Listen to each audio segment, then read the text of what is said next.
controversial measure to levy fines against homeless people. It's drawing plenty of attention in Aberdeen. ABC 2 News' Jeff Hager has more on that proposal tonight. Jeff? Well, Kelly, no one chooses to be homeless. They simply can't afford to pay rent or a mortgage. But now just living in a tent may draw them a penalty.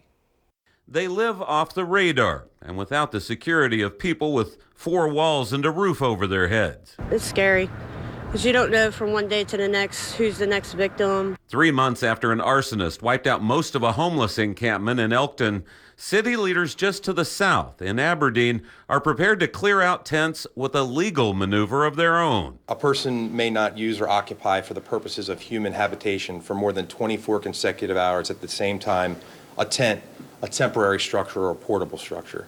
That's ordinance speak for a new proposal that would ban people from living in tents.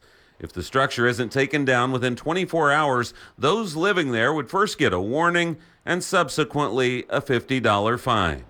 The chief of police is firmly set on using this in a way to not bring in incarceration and cumulative fines and things like that for people. It does give some teeth to moving people from properties that are camping out for long periods at a time. It is a balancing act between property owners' rights and the rights of squatters. But city leaders say they're not declaring war on the homeless. In fact, this morning, police officers rescued this transient family that had been feared missing just 3 days ago.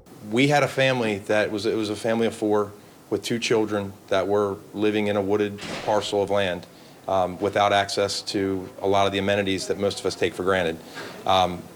Officers felt compelled to do something, and they actually put them in housing on their own. It is a happy ending for one family, while others may face a much more difficult time shifting from the tents they call home to an uncertain future. It's pretty hard when somebody doesn't have something and somebody else takes away from them.